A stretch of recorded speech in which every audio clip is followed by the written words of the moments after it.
Hi everyone. So I wanted to walk you through the AP site a little bit. Now my version is going to look different than your version, and usually what I do is have a student pull this up on the computer screen in the classroom, and then we walk through what it looks like for you. But with that said, you guys are all smart kids, and I know that you'll be able to figure this out without a problem. So there are a couple of sections here. So when you open it up, you should have your sustained investigation section and your selected work section, as well as here, be able to see your images and your written evidence.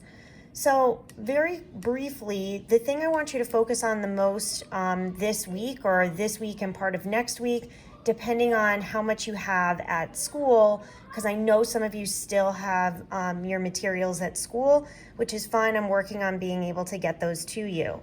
So here, I would like you to start loading your work. Now, when it says height and width here, this is the height and width of your actual work. This is more important for drawing students than it is for photography students, because with photography, they understand that it's kind of a range. So usually what I recommend here for photography students is you put in something like 12 by 18, and you just kind of adjust it based on the size that you think that it is. For drawing students, they actually prefer that you measure, but if you don't have a ruler at home, we can kind of approximate how big or how small something is. And you can reach out to me, and I can always do this with you via video. So it's not a problem at all. I don't want you to stress. Here, there will be a place for you to load your image. And in the other video that I had recorded for you, I showed you how to adjust the image so that the size is appropriate. Now, when you load your image, if for some reason it looks funny, so it's like a weird size or it changes sizes or whatever it's doing, I need you to understand that that's okay. The AP board is well aware that there's some kind of little glitchy thing here, and they're working to see if they can fix it, but I don't know when that will happen. So not only that, but then down here, you can start plugging some of this information in. Materials, what materials did you use and kind of why? I chose, pen and ink because I wanted to really get a very, contrasted sort of feel to my project, something like that. And then process, like what did you do and kind of why? We talked about this a while ago, but I'm going to make another video that talks to you about this a little bit more in depth.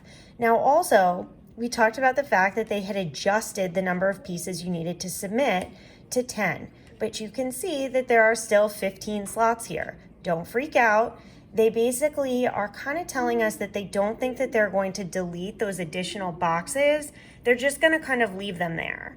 And they're going to leave them there and then just kind of understand that they're not supposed to be filled in.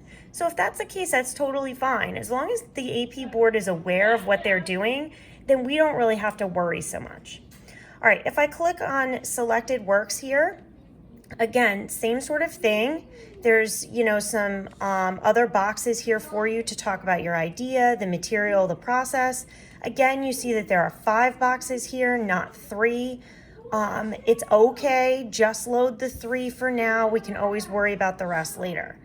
Going back to the sustained investigation part, if you click on written evidence here, this is where you're going to write about your sustained investigation. You're going to write about what you did and kind of why and how you chose to put everything together.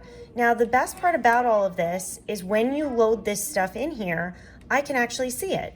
So as you type stuff in, as you load things in, I can see this. When you put things in here, you should save it. There isn't a way for you to submit this by accident, so I don't want you to worry about that part. I actually have to go through and okay everything to be submitted. So I don't want you to stress about that. Just trying to get as much as you can in as soon as possible. And think about it this way. We're going to continue to have some assignments so I can give you grades. But once we have everything in here and it's all set and we've looked it all over and we've gone through the process, then we're done. And then you can focus on some of your other APs so that you can get ready for those exams. So just to kind of give you that tutorial, And if you have questions, let me know. I would like to kind of video chat with everybody at some point this week. So I will be reaching out to all of you with a time and a day. I'm just trying to kind of figure out, I've got a bunch of other meetings this week, so I'm trying to figure out when to make that happen. Okay, sorry about my kids in the background, and hope you were able to hear all of this, and I'll talk to you soon.